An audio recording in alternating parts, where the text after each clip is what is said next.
Well, in this video, I'm going to show you exactly where you're going to place the prox here on Incogniton. Let's go to my PC screen here. Inside Incogniton Personal, we're going to come to the new profile. Before we start, if you haven't registered with Incogniton or don't know how to install it, I'll leave the Incogniton installation link here in the video description, okay?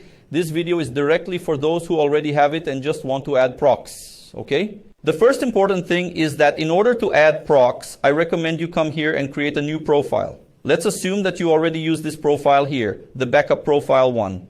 If you already used it without prox, I don't recommend you come here and add prox.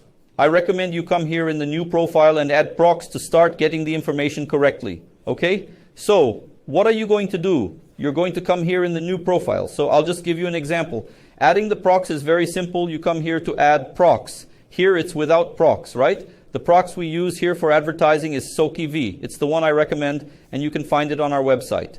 I'll leave the link here in the description too. You can buy various prox here. Okay? The prox we use for advertising is this one. It's dark. Okay? Prox dark. Now, if you need a prox for something else, for mass mailings, for anything else like that, you have to check with whoever is making this software so that they can tell you which prox you need, whether it's HTTP, IPVS. This is the one for advertising. Okay, so what are you going to do? You're going to get the signature code.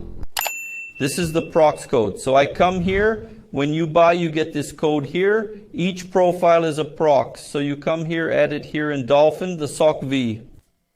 And I'll paste it here. It's already given me the username and password. I'll check the prox and it'll already be here connected to the prox, okay? If you check prox and it gives an error, you've probably chosen the wrong one, okay? You can switch to HTTP or SOCV. But if you bought dark, which is what I said, you'll use SOCV, which will already camouflage your profile. You'll check it and it will connect, okay? After that, you come here to create profile. And you'll already have prox installed inside Incogniton, okay? If this video helped you, leave a like, subscribe to the channel. If you haven't registered with Incogniton, I'll leave the full video here on how to install it, configure everything correctly, and I'll also leave a discount coupon here from Incogniton, okay? So link here in the description. Godspeed, success, and see you next time.